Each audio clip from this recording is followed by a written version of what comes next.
Syukur kepada Tuhan, kalau pada pagi hari ini Tuhan masih memberikan kepada kita nafas hidup, bahkan kesempatan yang begitu baik Tuhan boleh berikan kepada setiap ibu-ibu, kita boleh berjumpa lewat Zoom ini untuk mengikuti persekutuan wanita. Mari ibu-ibu sekalian, sebelum kita bersama-sama memuji, memuliakan Tuhan, saya undang untuk setiap kita merendahkan hati di hadapan Tuhan. Kita mau fokus, mau konsentrasi ketika kita bersama-sama bersekutu dengan kita mengambil waktu teduh.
Amin. Waktu dan tempat kita persilahkan kepada Ibu Sofi untuk memimpin puji-pujian. Shalom, selamat pagi ibu-ibu terkasih dimanapun saat ini ibu-ibu berada. Apakah damai dan sukacita yang dari Tuhan Yesus masih bersemayam di hati setiap ibu-ibu sampai dengan saat ini? Amin. Bersyukurlah bila sampai saat ini, di saat keadaan sekeliling kita seakan tak menentu dan menakutkan, tetapi sukacita dan damai yang dari Tuhan Yesus boleh terus dapat kita alami. Mari ibu-ibu kita mulai ibadah kita. Jikalau situasi, kondisi, dan tempat ibu-ibu memungkinkan, kita sama-sama bangkit berdiri.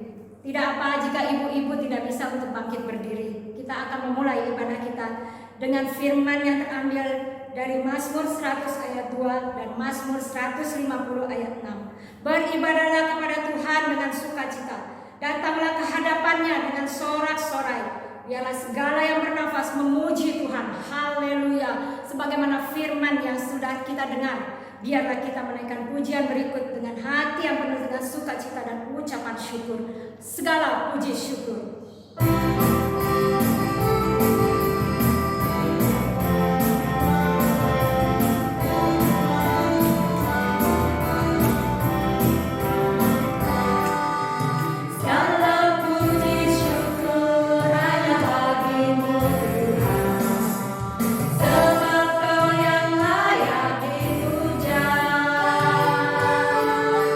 Kami mau bersorak di tanah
dengan saat ini kami masih diberikan kesempatan untuk boleh datang beribadah kepada Engkau, masih boleh hadir untuk mendengarkan firman-Nya Bapa. Dalam Engkau sendiri yang berkata-kata pada setiap kami. Kami serahkan waktu ke depan hanya ke dalam tangan-Mu hingga selesainya ibadah ini.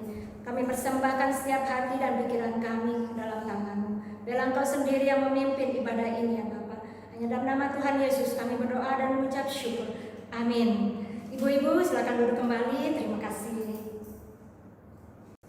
Sebelum kita memasuki doa syafaat yang akan dipimpin oleh Ibu Chaini, biarlah pujian ini boleh mempersiapkan hati kita untuk teduh dan tenang di bawah kaki Yesus. Sebagaimana ada firman yang tertulis dalam kitab Markus pasal yang ke-11 ayat ke-25 yang berbunyi, "Dan jika kamu berdiri untuk berdoa, ampunilah dahulu sekiranya ada barang sesuatu dalam hatimu terhadap seseorang, supaya juga Bapamu yang di surga mengampuni kesalahan-kesalahanmu."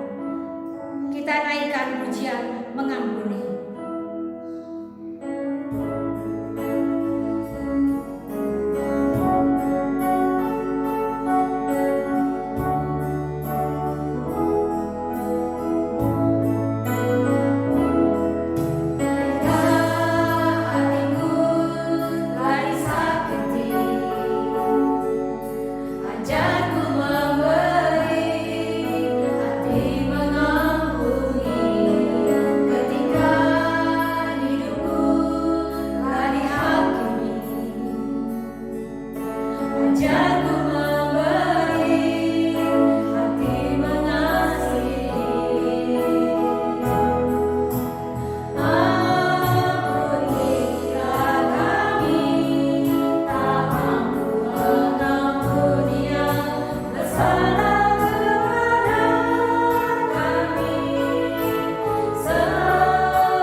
Selamat pagi Ibu-ibu terkasih di dalam nama Tuhan Yesus Kristus. Saatnya kita akan masuk dalam doa syafaat. Hari ini kita akan menaikkan beberapa pokok doa kita untuk Komisi Wanita. Kita juga akan mendoakan saudara-saudara kita yang dalam kelemahan tubuh dan dalam masa pemulihan. Pertama kita berdoa untuk Komisi Wanita. Selanjutnya kita berdoa untuk pembina, pengurus, majelis, ketua, dan tim kerja. Mari kita berdoa bersama-sama ibu-ibu sekalian. Tuhan Yesus, terima kasih. Kami bersyukur pagi ini Engkau memberikan kesempatan kami untuk kembali boleh menaikkan doa-doa kami ke dalam tangan kasih-Mu.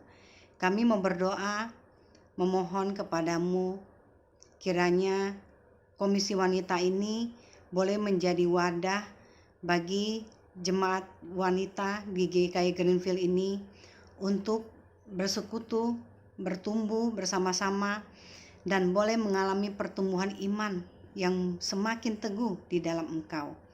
Kami juga mau berdoa untuk pembina, pengurus, majelis, ketua, dan tim kerja kami. Kiranya Tuhan beri mereka kesehatan, juga kesehatian, semangat dalam melaksanakan program-program kerja yang ada, baik yang sedang berjalan atau yang akan dilaksanakan di kemudian hari.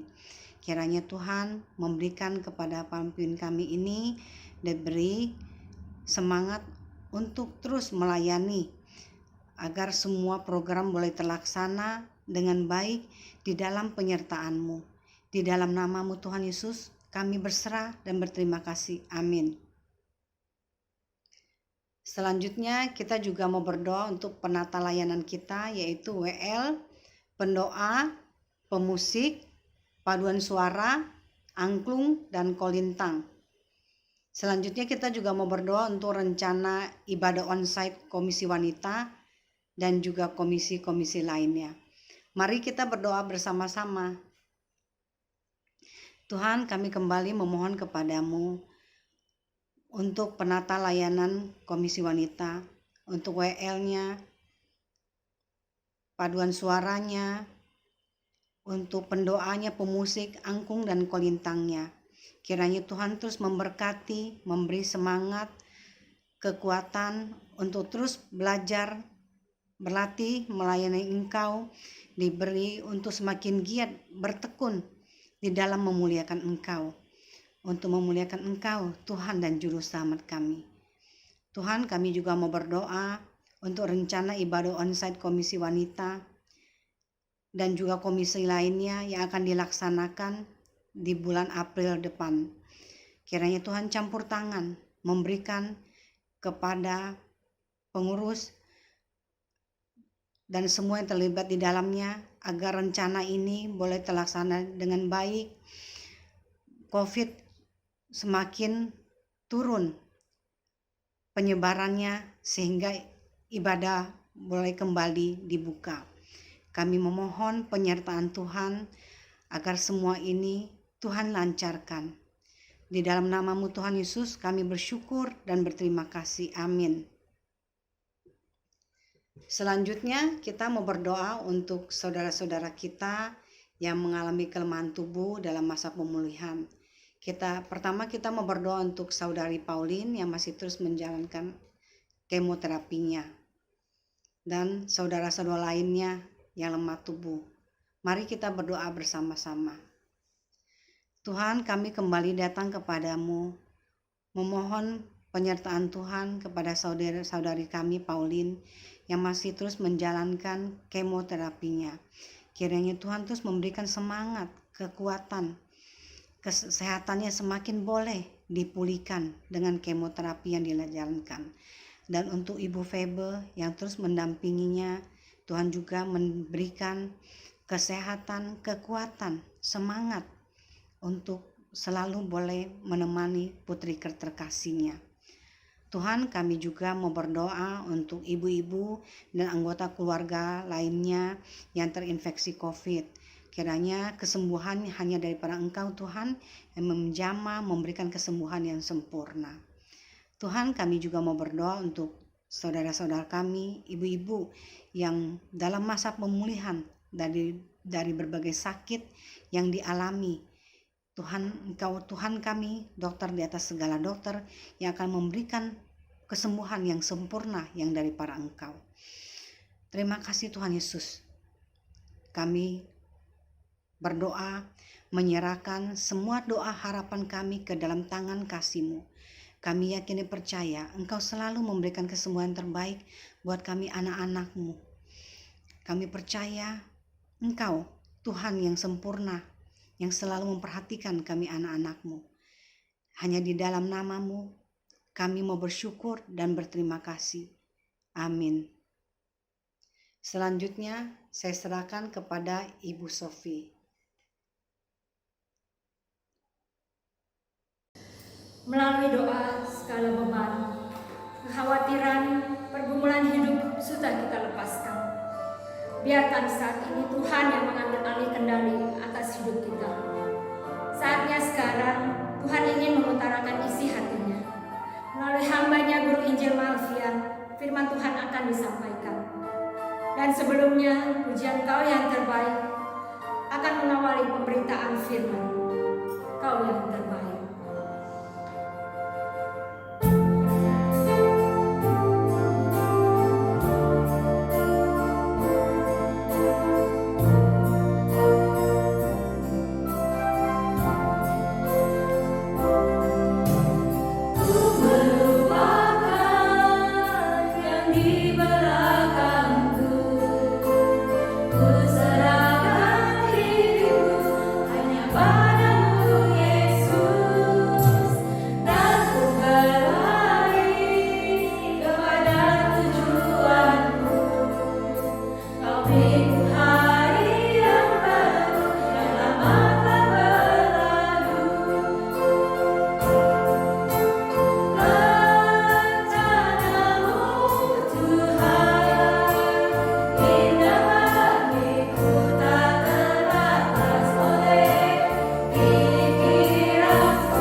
Baik, Shalom, selamat siang ibu-ibu yang terkasih di dalam Tuhan. Sebelum kita sama-sama masuk di dalam pemberitaan firman Tuhan, kita masuk di dalam doa. Ya Tuhan, Allah Bapa kami di surga, kami menaikkan ucapan syukur kami Tuhan. Di tengah-tengah kondisi seperti ini, kami masih bersyukur karena melihat anugerah Tuhan yang tidak pernah berkesudahan dalam kehidupan kami. Bahkan kasih setia Tuhan yang terus kami rasakan, sehingga kami masih tetap dapat bersekutu bersama-sama, menaikkan pujian kami, menaikkan doa kami, dan belajar bersama-sama. Karena itu kami sungguh mohon Tuhan arahkan hati dan pikiran kami hanya kepada Tuhan, sehingga kami kembali dapat melihat kebenaran yang ingin Tuhan nyatakan dalam hidup kami, yang dapat mengubahkan kami, sehingga kami benar-benar tahu bagaimana kami harus hidup untuk kemuliaan nama Tuhan. Karena itu kami serahkan waktu ini, berbicaralah kepada setiap kami. Berikan hati murid yang mau belajar dan hati hamba yang mau taat melakukan firman. Dalam nama Tuhan Yesus kami berdoa, memohon pertolongan. Amin. Ibu-ibu yang terkasih dalam Tuhan, senang sekali bisa diberi kesempatan untuk melayani bersama-sama di Komisi Wanita GKI Greenfield. Mungkin tidak semua mengenal saya, jadi saya memperkenalkan diri sedikit. Saya Guru Injil Malvian, melayani di GKI Citra. Saya alumni SAAT dan saya sudah lama sekali melayani di GKI Citra dari tahun 2003 ya, dari masih rumah kecil sampai sekarang sudah begitu besar. Saya sebagai pembina Komisi Wanita sebelumnya, namun sejak tahun ini saya hanya terlibat di Komisi Wanita Sinode, juga pembina Komisi Anak, dan juga sebagai gembala wilayah di GKI Citra, dan saya juga pembina bidang diakonia, bidang persekutuan juga. Lumayan ya ibu-ibu ya, tapi bersyukur untuk kesempatan yang Tuhan masih berikan untuk saya bisa melayani Tuhan. Baik, kita akan belajar satu tema yang sangat menarik sekali ya, satu tema yang perlu untuk kita gumulkan bersama-sama dalam kehidupan kita. Kita akan membaca satu bagian firman Tuhan yang saya diberikan dari Mazmur 13. Saya akan membacakannya buat ibu-ibu, silakan juga ibu-ibu boleh membaca dari rumah. Demikian firman Tuhan. Berapa lama lagi Tuhan, kau lupakan aku terus-menerus? Berapa lama lagi kau sembunyikan wajahmu terhadap aku? Berapa lama lagi aku harus menaruh kekhawatiran dalam diriku dan bersedih hati sepanjang hari? Berapa lama lagi musuhku meninggikan diri atasku? Pandanglah kiranya, jawablah aku ya Tuhan Allahku. Buatlah mataku bercahaya, supaya jangan aku tertidur dan mati. Supaya musuhku jangan berkata, aku telah mengalahkan dia, dan lawan-lawanku bersorak-sorak apabila aku goyah. Tetapi aku, kepada kasih setiamu, aku percaya. Hatiku bersorak-sorak karena penyelamatanmu. Aku mau menyanyi untuk Tuhan, karena Ia telah berbuat baik kepadaku. Demikian pembacaan firman Tuhan. Berbahagia kita yang membaca, merenungkan, dan melakukan dalam hidup kita hari lepas hari. Ibu-ibu yang terkasih dalam Tuhan, di tahun 1912 ada satu kisah yang sangat luar biasa yang terjadi di dalam kehidupan keluarga Clark di Skotlandia. Saudara, Clark ini bersama dengan istrinya mempunyai satu impian di mana suatu hari mereka ingin sekali membawa 9 orang anak mereka untuk pergi berlibur ke Amerika. Namun saudara, karena mereka juga bukan orang kaya sehingga butuh waktu yang cukup lama untuk mewujudkan impian itu. Mereka harus bekerja, menabung, sampai akhirnya saudara suatu hari tabungan mereka sudah cukup. Akhirnya mereka mengurus tiket bahkan paspor untuk bisa pergi ke Amerika dengan naik kapal. Namun saudara, ternyata 7 hari sebelum keberangkatan mereka, anak bungsu mereka ini digigit anjing gitu ya. Dan itu harus segera dibawa ke dokter. Dan setelah mendapatkan perawatan, ternyata hal yang tidak mereka harapkan itu terjadi. Yaitu apa? Dokter memberikan tanda pita kuning di depan rumah daripada keluarga Clark ini, karena ada kemungkinan anak mereka yang bungsu ini terkena rabies, sehingga mereka harus dikarantina selama 14 hari. Jadi sistem karantina bukan hanya ada pada masa sekarang ya, sudah jauh sebelumnya sudah ada gitu ya. Nah saudara, impian keluarga ini untuk pergi ke Amerika menjadi hancur berantakan.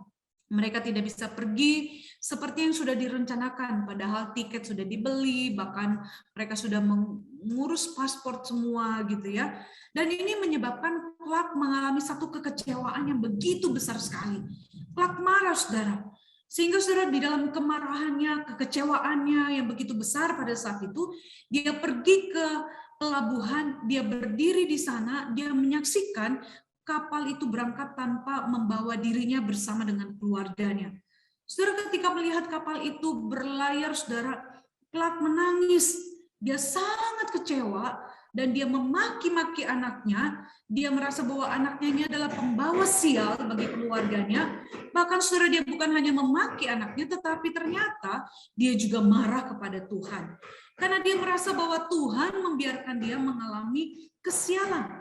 Hal ini dianggap sebagai sesuatu hal yang membawa sial bagi Clark pada saat itu, sehingga dia sangat marah kepada anaknya dan dia juga sangat marah kepada Tuhan. Nah, saudara, 5 hari kemudian dari peristiwa itu, saudara, kemudian ternyata ada satu berita tragis yang menyebar ke seluruh Skotlandia pada waktu itu. Yaitu apa, saudara? Ternyata kapal Titanic yang begitu besar yang akan mengangkut Clark dan keluarganya pada saat itu menabrak gunung es dan tenggelam dan menyebabkan ribuan orang meninggal. Saudara, ketika mendengar berita itu, saudara, Clark tidak bisa berkata apa-apa. Clark sadar betul bahwa seharusnya dia berada di dalam kapal itu bersama dengan keluarganya. Tetapi karena anaknya digigit anjing, sehingga saudara, mereka terpaksa batal untuk berangkat. Saudara, ketika itu saudara, dia langsung memeluk anaknya dan dia berterima kasih karena telah menyelamatkan seluruh keluarganya. Akhirnya dia menyesal, dia berdoa dan mengucap syukur kepada Tuhan yang sudah menyelamatkan keluarganya lewat anaknya digigit anjing. Saudara, melalui peristiwa ini cara pandang Clark berubah dari menganggap apa yang terjadi kepada keluarga mereka sebagai satu kesialan, sebagai sesuatu malapetaka yang menyakitkan, yang sangat mengecewakan, saudara. Namun terjadi satu perubahan di mana dia melihat hal itu menjadi satu berkat bagi keluarganya. Saudara-saudara yang terkasih di dalam Tuhan, apa yang dialami oleh Clark ini juga merupakan hal yang sering dilakukan oleh banyak orang Kristen, bukan? Bahkan mungkin termaksud ibu-ibu dan saya. Kita pernah juga melakukan hal yang sama dengan Clark, saudara. Ketika kita diperhadapkan dengan situasi yang tidak kita harapkan, situasi yang begitu buruk dalam kehidupan kita, situasi yang begitu menegangkan dalam kehidupan kita. Saudara, bukankah kita menemukan banyak orang, bahkan mungkin kita juga sering bertanya kepada Tuhan, kenapa Tuhan aku harus mengalami masalah ini? Kenapa Tuhan aku harus menghadapi itu? Kenapa ketika sudah setia mengikut Tuhan? Kenapa ketika saya menyerahkan hidup saya untuk Tuhan? Tetapi kenapa Tuhan saya harus mengalami banyak tantangan? Kenapa saya harus mengalami keadaan yang begitu buruk? Kenapa saya harus menerima penderitaan? Kenapa saya harus menerima pergumulan yang begitu hebat pada saat ini? Saudara, kita mempertanyakan begitu banyak hal kepada Tuhan. Bahkan mungkin kita juga bertanya, apakah benar Tuhan ada? Apakah benar Tuhan itu baik? Apakah benar Tuhan itu sanggup untuk memberikan pertolongan kepada saya? Itulah saudara yang sering kali terjadi bukan dalam kehidupan kita. Dan itulah saudara yang dialami dan dirasakan oleh seorang raja besar saudara yang bernama Daud. Ketika Tuhan mengizinkan Daud mengalami pergumulan yang begitu berat sekali. Tidak dijelaskan saudara di dalam Mazmur ini pergumulan itu apa. Tetapi yang pasti saudara, Daud sedang mengalami satu persoalan yang tidak mudah. Persoalan yang begitu berat dan bertubi-tubi yang sedang dihadapi pada saat itu saudara. Dan dalam keadaan ini saudara, Daud itu benar-benar mengalami sesuatu yang membuat dirinya merasa bahwa dia tidak sanggup lagi. Dia mengalami tekanan yang begitu hebat. Dan hal ini jelas dari Mazmur yang kita baca, saudara. Di dalam bagian Mazmur 13 ini boleh disebut sebagai Mazmur ratapan Daud. Di mana dia meratapi keberadaan dirinya. Dia meratapi apa yang sedang dialaminya, saudara. Karena pada saat itu dia merasa bahwa Tuhan seolah-olah tidak memberikan pertolongan kepada dirinya. Tuhan seolah-olah berdiam diri terhadap dirinya, saudara. Itu sebabnya saudara kita bisa melihat di dalam ayat yang kedua, di sana Daud bertanya kepada Tuhan. Dia berkata, berapa lama lagi Tuhan kau lupakan aku? Selamanya berapa lama lagi kau sembunyikan wajahmu terhadap aku? Saudara, ini satu pertanyaan yang sungguh luar biasa, saudara. Saya bisa membayangkan bagaimana perasaan Daud saat itu.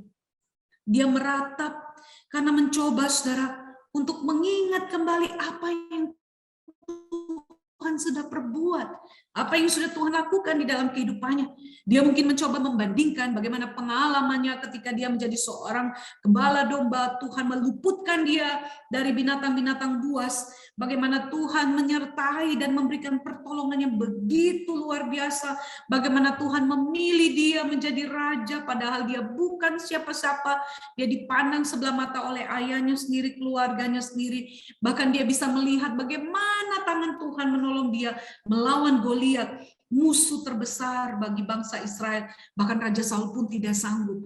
Saudara, namun di saat ini, di saat dia sungguh membutuhkan Tuhan, saudara, Daud tidak merasakan pertolongan Tuhan pada saat itu. Saat itu Tuhan seolah-olah Tuhan sepertinya meninggalkan dia di dalam ketidakberdayaan. Itu sebabnya saudara, Daud mengatakan kepada Allah bahwa Allah telah melupakan dirinya, bahwa Allah telah menyembunyikan wajahnya terhadap dirinya. Di sini saudara, seolah-olah Allah tidak mau lagi mengingat akan keberadaan Daud. Daud mungkin merasa bahwa dia sepertinya dicampakkan oleh Tuhan. Saudara, mungkin saudara pernah mengalami dicampakkan itu, saudara. Mohon maaf, mungkin ada di antara saudara ditinggalkan oleh suami. Saudara bercerai karena mungkin dia punya wanita lain. Atau saudara dilupakan oleh sahabat saudara yang saudara percaya, dikhianati.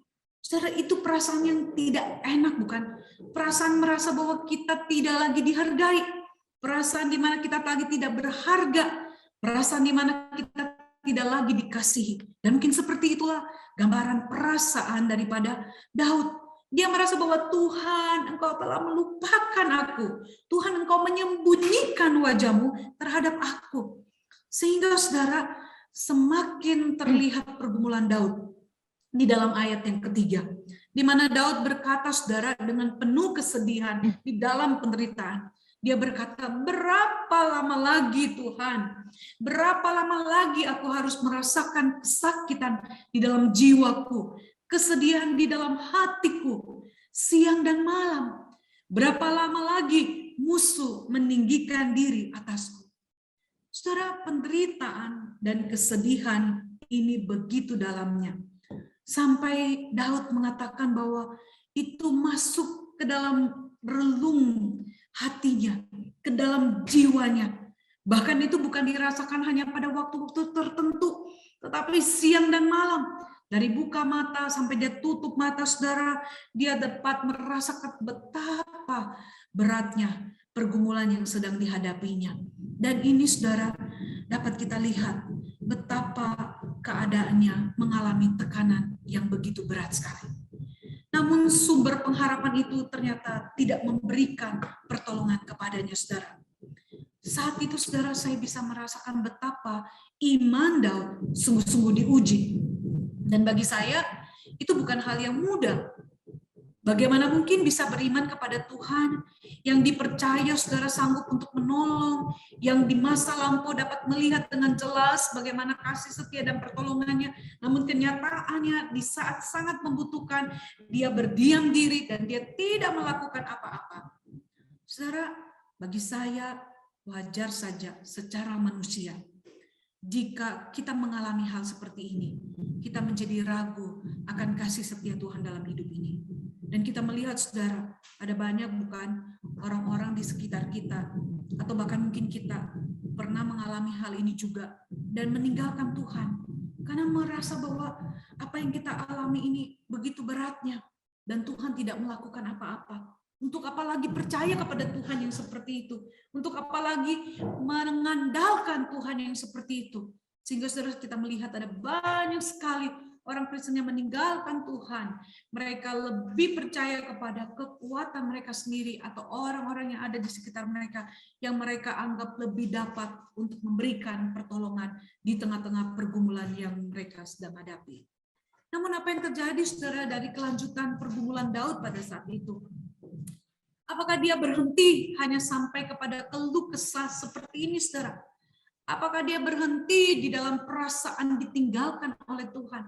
Apakah dia berhenti pada perasaan di mana dia betul-betul seolah-olah Tuhan memalingkan wajah terhadap dirinya, saudara? Ternyata tidak, saudara. Sekalipun tekanan, penderitaan yang dihadapinya, bahkan membuat jiwanya menderita siang dan malam. Namun ternyata, saudara, Daud tetap mencari Allah. Daud tetap berdoa, memohon belas kasihan Tuhan di dalam kehidupannya. Hal ini, saudara, dapat kita lihat dengan jelas di dalam ayat 4-5, saudara. Di mana Daud berkata, pandanglah kiranya, jawablah aku, ya Tuhan Allahku. Buatlah mataku bercahaya, supaya jangan aku tertidur dan mati. Supaya musuhku jangan berkata, aku telah mengalahkan dia, dan lawan-lawanku bersorak-sorak apabila aku goyah. Saudara, dari perkataan ini saudara kita dapat melihat iman Daud kepada Allah tidak tergoyahkan sekalipun dia mengalami gejolak iman yang begitu luar biasa. Sekalipun keadaannya begitu menekan, tetapi Daud tetap percaya bahwa Allah adalah Allah yang pasti mendengarkan seruan doanya. Itu sebabnya Daud berkata, "Ya Tuhan Allahku." Saudara perhatikan di sini, Daud tidak berkata, "Ya Tuhan Allah Israel." Tetapi Daud mengaku bahwa Allah itu adalah Allahnya secara pribadi. Allah yang satu-satunya dia percaya. Allah yang satu-satunya yang dia dapat andalkan. Yang dia bergantungkan seluruh kehidupannya kepada dia. Allah yang hidup, Allah yang tidak pernah meninggalkan dirinya. Dia percaya sungguh bahwa Allah itulah Allah yang sungguh-sungguh dapat menjadi Allah satu-satunya dalam kehidupannya. Tidak ada Allah lain yang sanggup untuk menolong dirinya pada saat itu. Itu sebabnya saudara, di dalam ayat ini Daud hanya berharap kepada Tuhan, kepada Allah yang hidup itu, yang akan mampu membuat matanya bercahaya kembali. Daud tahu bahwa tidak ada Allah lain atau tidak ada sumber pertolongan lain yang dapat membuat matanya kembali bercahaya, saudara. Dia hanya percaya bahwa Tuhanlah yang sanggup untuk membuat matanya yang mungkin sudah mengalami begitu sembabnya karena air mata, bahkan bengkak, saudara, karena dia menangis siang dan malam, saudara. Dan dia percaya bahwa hanya Allah itu sajalah yang sanggup untuk memulihkan dirinya, yang membuat dia dapat kembali bercahaya, dan yang akan dapat mengalahkan musuh-musuhnya pada saat itu. Dan inilah saudara yang menjadi kunci kemenangan Daud, sehingga di dalam kesesakan dan di dalam ratapannya, Daud masih tetap dapat merasakan kasih setia Tuhan yang begitu besar di dalam dirinya. Dan hal itulah saudara yang dapat kita lihat di dalam akhir dari Mazmur 13 ini, saudara. Ditutup dengan satu pengakuan, satu komitmen, satu hal yang begitu indah dalam diri Daud. Dia berkata bahwa tetapi aku. Jadi seolah-olah sekalipun aku mengalami pergumulan berat itu, sekalipun aku dalam kesakitan, sekalipun aku dalam penderitaan, sekalipun aku di dalam ketidakberdayaan, sekalipun aku di dalam kesesakan, tetapi aku akan tetap percaya kepada siapa? Kepada kasih setia Tuhan. Sungguh luar biasa, saudara ya. Bisa tetap percaya. Sekalipun dia bergejolak pada saat itu, dia tetap bisa merasakan bahwa kasih setia Tuhan itu sebenarnya tetap ada. Cuman sebagai manusia dia seolah-olah tidak berdaya lagi. Dia seolah-olah merasa bahwa Tuhan tidak ada jalan keluar yang dapat aku lalui. Tuhan tidak ada lagi yang dapat sanggup aku lakukan. Sekalipun mungkin aku dikenal sebagai raja yang besar, raja yang hebat, raja yang punya kuasa, raja yang punya kekuatan di dalam banyak hal. Namun di dalam menghadapi persoalan aku tidak berdaya. Namun Daud bisa tetap dapat melihat bahwa kasih setia Tuhan itulah yang menjadi kekuatan di dalam dirinya. Sehingga saudara, dengan kasih setia Tuhan itulah hatinya tetap bisa percaya dan dia boleh merasakan satu sukacita, dan dia dapat menyanyi bagi Tuhan karena dia merasakan betapa kebaikan Tuhan itu melimpah atas dirinya.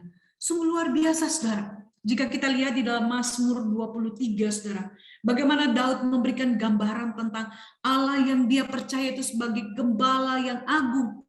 Sekalipun dia sedang berada di dalam lembah kekelaman, tetapi dia percaya bahwa Allah yang adalah gembala yang agung itu tidak akan membiarkan dia seorang diri. Sekalipun lembah bayang maut itu ada kematian harus dihadapinya, tetapi Daud percaya bahwa tuntunan sang gembala, Tuhan Allah yang dia percaya itu tidak akan pernah berkesudahan. Akan terus ada, sehingga dia katakan gadamu dan tongkatmu itulah yang menuntun aku. Sungguh luar biasa, saudara. Sehingga Daud bisa benar-benar tetap merasa sukacita, merasa ada satu kekuatan di tengah-tengah ketidakberdayaannya. Sehingga saudara, disitulah Daud mengalami kemenangan. Karena di tengah-tengah keberadaan dirinya, Daud masih sanggup untuk menaruh iman percayanya kepada Allah. Dan itulah saudara yang menguatkan iman Daud pada saat itu. Saudara-saudara, suatu hari ada sekelompok yang boleh saya katakan saudara ya, sekelompok ilmuwan mengadakan sebuah percobaan dengan menanam menanam pohon dalam ruang terlindung seperti ini kurang lebih. Ini namanya kubah biosfer ya. Nah, saudara, dalam kubah biosfer ini saudara, para ilmuwan ini menanam pohon-pohon. Sekalipun ada dalam kubah, tetapi pohon-pohon itu tetap dapat menerima matahari dan disirami dengan air. Tetapi saudara, pohon-pohon yang ada di dalam kubah biosfer ini tidak mengalami angin kencang, tidak merasakan badai seperti pohon yang ditanam di luar dari kubah-kubah biosfer ini, saudara. Dan kemudian, saudara, beberapa waktu para ilmuwan tersebut mengalami satu keheranan. Karena apa? Karena ternyata pohon yang ditanam di dalam ruang pelindung atau kubah biosfer ini tidak bertumbuh tinggi dan lurus, tidak kokoh gitu, tetapi kebanyakan menukik ke bawah. Nah, saudara, dari hasil pengamatan ini, para ilmuwan ini mengambil kesimpulan bahwa lingkungan yang kelihatannya sempurna ya di dalam kubah biosfer terlindung dari begitu banyak hal, saudara ya, namun ternyata itu tidak dapat menghasilkan pohon yang sehat, gitu ya. Dibutuhkan ternyata perlawanan dan tekanan dari luar untuk menghasilkan pohon yang dapat berdiri tegak, kokoh, dan kuat dari akar sampai ke batangnya. Nah, saudara-saudara, dari gambaran ini, saudara, ternyata sebenarnya kita bisa mengkaitkan hal ini dalam kehidupan banyak orang percaya. Banyak orang yang percaya yang senang menjalani kehidupan itu di dalam kubah biosfer.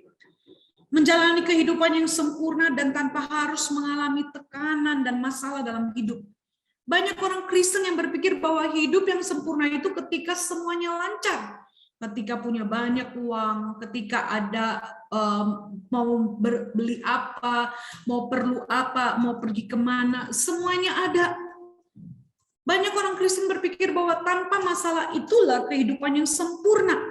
Sehingga banyak orang Kristen yang punya impian untuk hidup seperti berada di dalam kubah biosfer yang tanpa tekanan, tanpa masalah dalam hidup ini. Mereka lupa, saudara, bahwa justru adanya perlawanan dan tekanan atau penderitaan dalam hidup ini akan menghasilkan seseorang yang teguh dan kuat di dalam menjalani hidup ini. Kita harus sadar betul, saudara, bahwa tanpa adanya perlawanan dan tekanan dari luar, itu justru hanya akan menghasilkan, saudara, pribadi-pribadi yang lemah dan tidak berdaya. Oleh sebab itu, sebagai orang percaya, saudara, kita harus sadar betul bahwa di dalam kehidupan kita, ada kalanya Tuhan itu memang mengizinkan kita untuk mengalami penderitaan agar kita itu bertumbuh kuat, agar kita itu semakin dewasa di dalam iman dan semakin berakar di dalam firman-Nya. Kita jangan berpikir bahwa Tuhan itu hanya akan memberikan kita hal-hal yang menyenangkan. Tidak, saudara. Tuhan sendiri datang di dalam dunia, dia harus mengalami penderitaan, bukan? Demikian pula dalam kehidupan kita sebagai orang percaya. Allah tidak akan membuat kita bebas dari persoalan. Allah tidak akan membebaskan kita dari kemiskinan. Allah tidak akan membebaskan kita dari apa yang disebut dengan tekanan di dalam hidup ini. Tetapi Allah seringkali mengizinkan kita harus mengalami hal itu untuk membuat kita menjadi pribadi yang kuat di dalam iman kita. Dan kita boleh semakin berakar di dalam firman-Nya. Saudara mungkin ada yang tahu siapa Bapak ini? Mungkin saudara tidak tahu. Saya pun juga sebelum membaca kisahnya, saya juga tidak tahu, saudara. Dia adalah Luther Bridges. Saudara, Luther ini adalah seorang pemuda asal North Carolina yang dipanggil Tuhan untuk menjadi hamba Tuhan. Dia seorang pemuda yang hebat sekali, saudara, di mana dia mulai berkhotbah di usia 17 tahun. Ketika itu dia sekolah di Asbury College di negara bagian Kentucky, Amerika Serikat. Saudara, dalam beberapa saat, saudara, lamanya, dia ini akhirnya mendapatkan satu reputasi sebagai seorang pendeta, seorang perintis gereja, church planter yang begitu efektif, yang begitu luar biasa, begitu hebatnya. Dan Tuhan mengaruniakan dia istri yang cantik dan 3 orang anak laki-laki. Saudara, pada tahun 1910, ketika Luther Bridges ini berusia 26 tahun, masa depannya pada waktu itu begitu cerahnya. Dia membawa istri dan ketiga anaknya ke rumah keluarga sang istri di Harrodsburg, Kentucky, bagian barat daya Lexington pada waktu itu. Mereka akan tinggal bersama dengan mertua Luther, sementara dia akan melakukan perjalanan khotbah. Jadi dia akan berkeliling gitu ya. Mungkin dia akan pergi dari satu kota ke kota lain, sehingga untuk sementara waktu dia menitipkan anaknya dan istrinya kepada orang tua mereka, ya, mertua dia. Namun saudara, ada suatu peristiwa yang terjadi yang tidak pernah diduga dalam kehidupan Luther. Suatu malam yang sudah larut, ada tetangga yang sudah tidur dengan nyenyak, saudara. Tiba-tiba saudara terbangun dan melihat keluar jendelanya, dan dia terkejut karena melihat ada api yang menyala begitu luar biasa di rumah mertua Luther ini, saudara. Kemudian akhirnya tetangga ini lari dengan cepat mencoba untuk memberikan peringatan, namun ternyata sudah terlambat. Api sudah terlanjur membakar rumah itu, dan ternyata kedua mertua Luther pada waktu itu sempat menyelamatkan diri, tetapi istri dan 3 anak Luther tidak dapat menyelamatkan diri, sehingga mereka terpanggang di dalam rumah itu dan akhirnya meninggal, saudara. Saudara, menurut beberapa sumber, selama proses pemulihan kepedihan yang luar biasa itu, Luther betul-betul mengalami depresi yang begitu luar biasa. Bahkan dikatakan ketika itu Luther hampir melakukan bunuh diri karena dia tidak bisa menerima bahwa di tengah-tengah pelayanannya, di tengah-tengah dia sedang berkobar-kobar untuk memberitakan Injil Tuhan, namun Tuhan mengizinkan dia mengalami satu peristiwa yang tidak pernah dia pikirkan, saudara, yang tidak pernah dia harapkan, di mana anak dan istrinya terpanggang di dalam rumah mertuanya sendiri. Saudara, dia betul-betul mengalami peristiwa yang sangat berat untuk dilalui. Bahkan kita pun juga kalau mengalami hal ini, saudara, tidak mudah untuk kita lewati, bukan? Dan akhirnya, saudara, dalam keadaan itu, saudara, Luther mempertanyakan kepada Tuhan, mengapa Tuhan Engkau mengizinkan aku mengalami semuanya ini? Bukankah aku melayani Engkau, menyerahkan hidupku hanya untuk Engkau? Saudara, dalam keadaan seperti ini, kemudian akhirnya, saudara, Tuhan menjamah dia. Tuhan mengingatkan Luther bahwa janji Tuhan dalam hidupnya tidak akan pernah berkesudahan.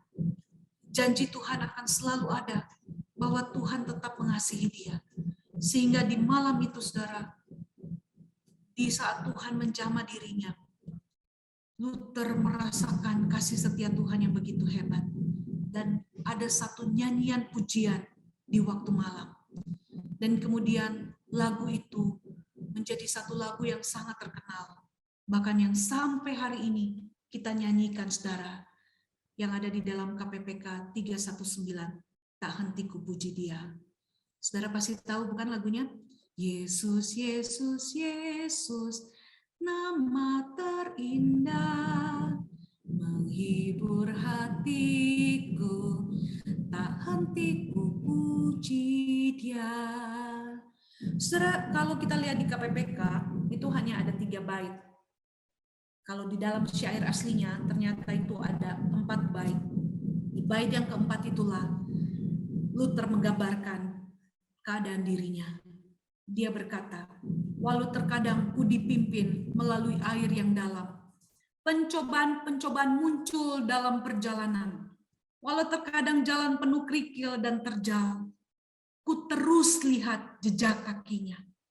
Yesus, Yesus, Yesus, nama termanis yang ku kenal, memuaskan tiap kerinduanku, membuatku bernyanyi dalam perjalanan. Saudara-saudara yang terkasih dalam Tuhan, terkadang, saudara, memang kita harus jujur bahwa menjalani kehidupan ini tidaklah mudah. Ada kalanya Tuhan mengizinkan kita melewati jalan yang begitu berat, bahkan seolah-olah jalan buntu. Namun saudara, melalui peristiwa-peristiwa yang tadi kita sudah dengarkan bersama-sama saudara, mulai dari keluarga Clark, Daud, bahkan dalam kehidupan Luther, mari kita belajar juga untuk percaya bahwa Allah itu adalah Allah yang sanggup untuk dapat menolong kita. Dan kita dapat mempercayai Dia sepenuhnya. Karena itu kita harus belajar untuk benar-benar percaya kepada Dia, percaya kepada hatinya yang begitu mengasihi kita. Hatinya yang tidak akan pernah berpaling dari kita sekalipun hidup kita begitu bobrok, sekalipun hidup kita begitu mengecewakannya, sekalipun hidup kita ini saudara sering kali mengecewakan Dia, tetapi hati yang mengasihi kita itu tidak akan pernah hilang dari diri Allah. Karena memang Allah mengasihi kita. Oleh sebab itu saudara, dengan kasih-Nya itu kita percaya bahwa Allah tidak akan mungkin meninggalkan kita. Jika Allah saudara seolah-olah kelihatannya Dia berdiam diri, seolah-olah Dia tidak melakukan apa-apa, tetaplah percaya bahwa Allah sebenarnya saudara tidak sedang berdiam, tetapi Dia sedang bekerja untuk mendatangkan kebaikan bagi kita, orang-orang yang mengasihi Dia, yang terpanggil sesuai dengan rencananya. Karena itu saudara, mari kita dapat melihat bahwa pergumulan yang kita hadapi justru menjadi bagian pembentukan iman kita, agar kita memiliki iman yang semakin kuat, iman yang semakin berakar dalam, sehingga sebesar apapun badai yang Tuhan izinkan kita alami, kita tidak akan pernah goyah, namun kita akan tetap sanggup untuk melewatinya, karena kita punya Allah yang dapat kita percaya sepenuhnya, satu-satunya dalam hidup kita. Karena itu saudara, biarlah apapun yang saudara rasakan saat ini, apapun yang sedang saudara alami saat ini, tetaplah percaya kepada hati Tuhan yang mengasihi kita. Tetaplah beriman kepadanya. Tetaplah memandang setiap persoalan itu sebagai bagian di mana Tuhan sedang membentuk pribadi kita untuk menjadi pribadi-pribadi yang semakin hidup mempermuliakan namanya. Mari kita masuk dalam doa. Ya Tuhan, kami mengucap syukur dan berterima kasih. Kami menyadari Tuhan bahwa tidak mudah untuk menjalani kehidupan sebagai orang percaya di tengah-tengah dunia ini. Kami melihat orang lain dan kami ingin kehidupan kami seperti orang lain yang sepertinya tidak ada masalah. Ampuni kami Tuhan. Tolong sadarkan kami kembali bahwa mengikut Tuhan bukan berarti bebas dari masalah. Mengikut Tuhan akan menghadapi masalah, tetapi ada Tuhan di sana yang akan sanggup menolong kami, memberikan kekuatan kepada kami untuk menghadapi setiap persoalan yang Tuhan izinkan kami alami. Karena itu terima kasih untuk firman-Mu untuk yang sudah kami pelajari bersama-sama. Biarlah menjadi bagian yang hidup dan teraplikasi dalam hidup kami, yang membuat iman kami semakin kuat, menjadi wanita-wanita yang tangguh di dalam iman, wanita-wanita yang kuat, sekalipun harus menghadapi suami, anak-anak, atau pergumulan yang begitu berat dalam hidup kami. Tolong kami Tuhan, tolong kami. Sekali lagi kami mengucap syukur. Di dalam nama Tuhan Yesus kami berdoa. Amin. Saya kembalikan kepada petugas. Terima kasih Guru Injil Malvian untuk firman yang telah disampaikan. Biarlah iman kita boleh semakin dikuatkan dari sehari ke sehari. Mulut kita sudah memuji Tuhan, telinga kita sudah mendengar firman Tuhan. Biarlah seluruh keberadaan hidup kita hanya untuk memuliakan nama-Nya. Pujian berikut akan mengiringi kita memberikan persembahan. Barcode sudah tertera pada layar kaca ibu-ibu sekalian. Ibu-ibu bisa menggunakan handphone untuk scan barcode. Doa persembahan akan disampaikan dan dipimpin oleh Semuyani. Tuhan Yesus baik.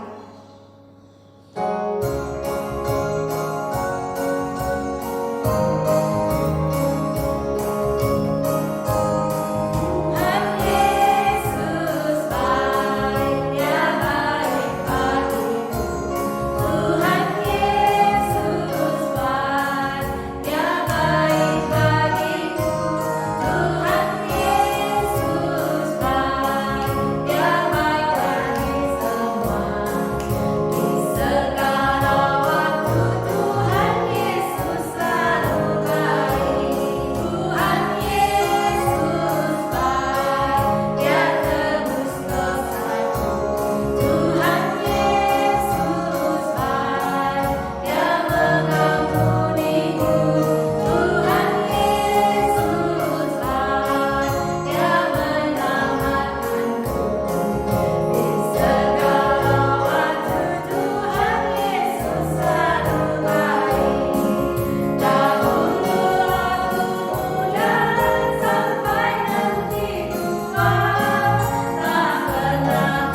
Mari kita sehati berdoa.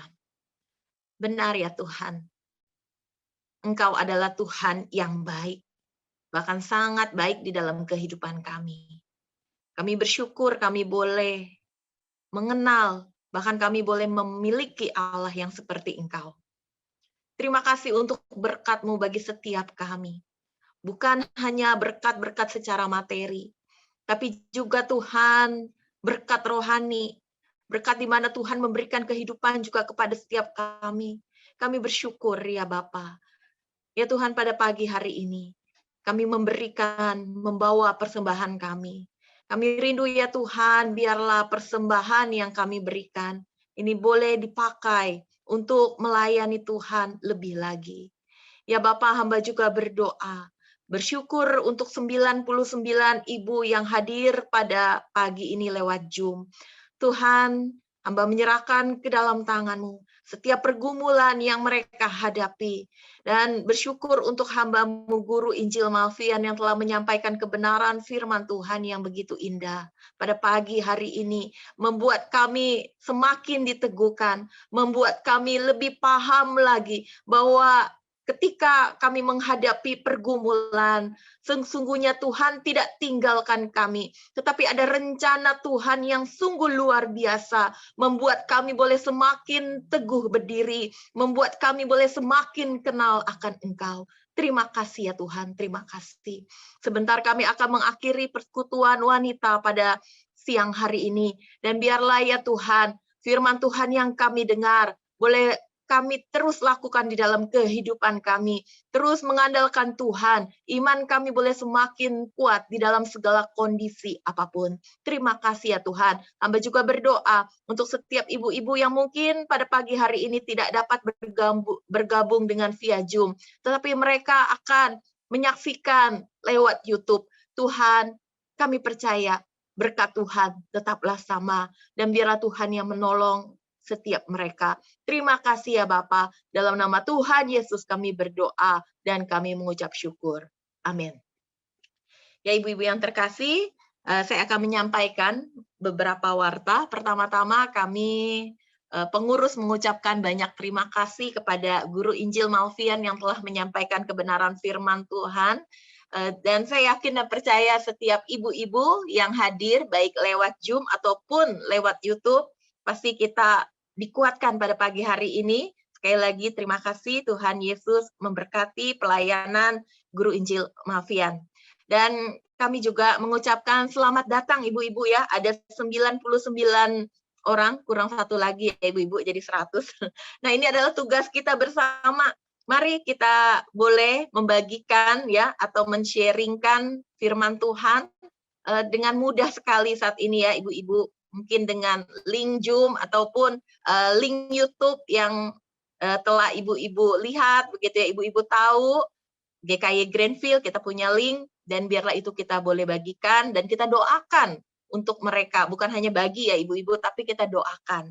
Kita rindu ada banyak ibu-ibu yang boleh mengenal, boleh mendengar, dan mereka percaya kepada Tuhan kita Yesus Kristus. Ibu-ibu yang terkasih, untuk Jumat depan, tepatnya tanggal 25 Maret, kita akan masuk ke dalam kelompok kita masing-masing, ya, dengan tema ketika merasa sendirian. Nah, ini adalah PA kelompok. Jadi ibu-ibu, khususnya para ketua kelompok, yuk kembali kita calling ya. Mungkin ada anggota-anggota yang sudah lama tidak datang ya. Mungkin ada kesibukan ataupun mereka mungkin sedang sakit. Mari kita tunjukkan perhatian kita ya untuk mereka boleh bersama-sama bergabung. Nah, kehadiran ibu-ibu sangatlah kami nantikan. Ibu-ibu kita juga mau terus doakan untuk masa Lent ini ya ibu-ibu ya, di mana kita rindu, kita mau semakin mendekatkan diri kepada Tuhan. Masa Lent ini adalah masa-masa kembali kita mau mengenang bagaimana Tuhan Yesus, dia datang ke dunia untuk menyelamatkan kita. Siapkan hati ibu-ibu sekalian dengan semakin mendekatkan diri kepada dia.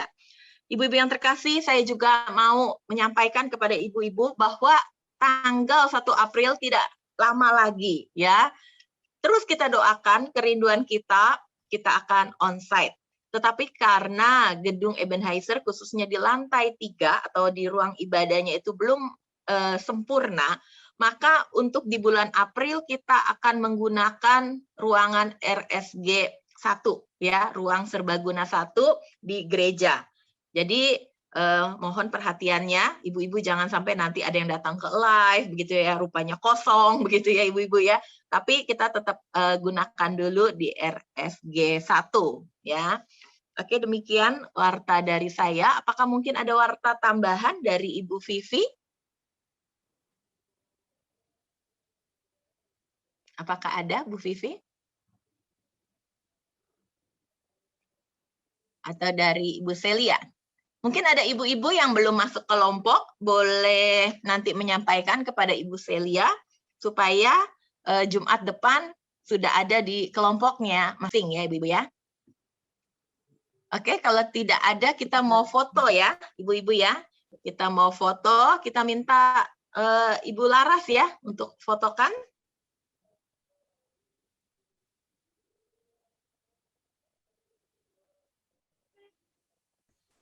Oh, saya recording nggak bisa, mungkin bisa yang lain. Gitu ya. Oke. Apakah ada yang bisa bantu untuk fotokan? Saya bantu ya, saya bantu foto ya. Oke, iya. Makasih ya. Oke. Kita hitung ya. 1, 2, 3 smile. Bentar ya ibu-ibu, karena ada berapa ini, saya bantu ini. Oke, next. 1, 2, smile. Oke. Bentar. 2 lagi ya. Oke. 1, 2, smile. Terakhir. Siap-siap. 1, 2, smile. Oke, sudah. Terima kasih Bu Malvian. Nanti saya kirimkan. Terima kasih Bu It's okay. Malvian. Iya, it's okay. Terima kasih untuk pelayanannya. Ya, sama-sama. Selamat siang semua ibu-ibu. Tuhan berkati. Sampai jumpa. Bye-bye. Sampai jumpa. Jumat depan. Iya. Bye-bye. Untuk mereka yang